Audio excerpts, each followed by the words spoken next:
Take 2 of these beforehand. We had to be sure they didn't blab to the wrong people beforehand. Listen, I know that you said that you had plans with Serena tonight, but maybe you can stop by the house for a drink beforehand. Hey, welcome to Talk Word. You know that feeling when you're trying to find just the right word to say you did something to get ready for something else? Well, today we're diving into a super useful one that's going to make your English sound way more natural beforehand. We have all been there, right? Doesn't matter if it's a huge presentation, a vacation, or just making dinner. That moment always hits when you think, oh, I really should have done that earlier. It's that classic feeling of wishing we'd planned just a tiny bit better. So yeah, we're always doing things to prepare for what's coming next. But how do you talk about that connection smoothly, in a single sentence? Well, there's a perfect simple word made for exactly this job. And that word is beforehand. It's this really elegant and efficient little adverb that perfectly captures the whole idea of getting something done in preparation for a future event. It's a fantastic word to have in your back pocket.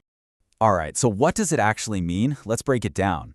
As an adverb, beforehand is pretty simple. It just means before a particular time or event. It's all about the timing of an action, especially an action you take to get ready for something else. Okay, definitions are great, but seeing a word out in the wild, that's how you really get it. So let's take a look at how beforehand is used in just normal, everyday conversations. Check this one out. The potential event here is, a nasty storm that could knock the power out. So what's the smart move? Charging your phone. Beforehand is that magic word that connects those two ideas, showing you charge the phone because the storm was coming. This next one is super clear.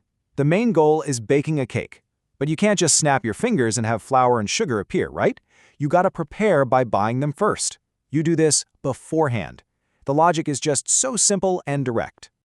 And what's cool is that beforehand isn't just for physical stuff. It can totally connect to our feelings too. In this case, feeling nervous is what led to the action, practicing. And when did she practice? You got it, beforehand.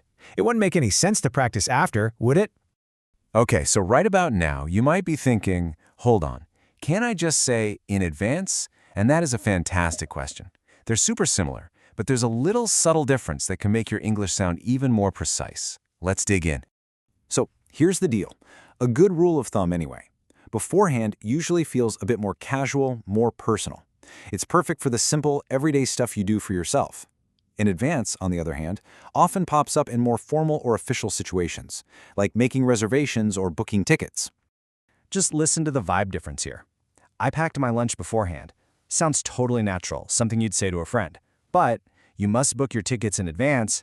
That has a more official, instructional feel to it, doesn't it? It really all just comes down to the context. All right, we've got the definition down, we've seen it in action, and we've even looked at the nuances. So now it's time to put it all together so you can start using beforehand with total confidence. Honestly, it's as simple as 1, 2, 3. Seriously. First, think of something happening in the future, like going to the gym. Second, think about the prep you need, like packing your gym bag. And third, just use beforehand to connect them. I'm going to the gym later, so I packed my bag beforehand. Boom. That's it. If there's one single thing you take away from this explainer, let it be this. Beforehand works like a bridge. It's the word that links what you do to prepare directly to the event you're preparing for. It just makes that whole cause and effect relationship crystal clear. And now it's your turn. Think about your week ahead. What's one thing you plan to do, and what prep are you going to take care of beforehand? Just thinking about it is the very first step to making this word a natural part of your vocabulary. Hey, if you enjoyed breaking this word down and you're curious about others, you should definitely check out our companion app, TalkWord. In the app, you'll find these really cool audio explainers for just about any word you can think of. It's a fantastic way to build your vocabulary and sharpen your listening skills at the same time. Just look for it in the App Store. Thanks so much for watching.